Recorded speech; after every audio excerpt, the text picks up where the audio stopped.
This is Mrs. Fayetta, third grade teacher, and I'm going to show you how to make a quick graph on Excel. So you start on a new sheet, blank, just double click, and you title it. My computer is a little slow. You title it practice sheet. That's what we practiced today. That's what we titled it today, I mean. And let's just say favorite sports. And this side will be class votes. You could just type in baseball, soccer, football, swim, and maybe tennis, okay?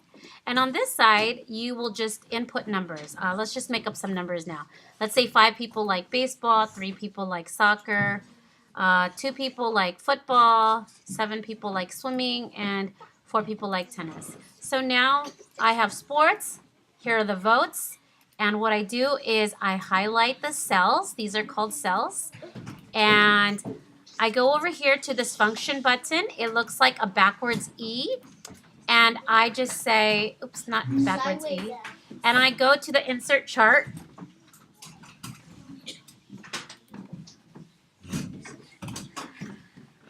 And it makes a chart.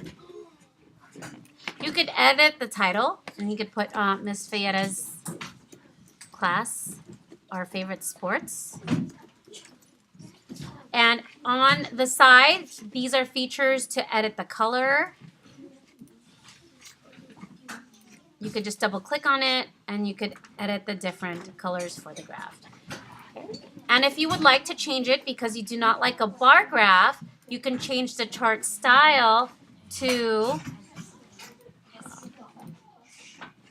you can make it a column, you could make it a pie chart. Okay. But I just wanted them today to make a simple column chart. And that's how you make a very basic bar graph or graph on Excel.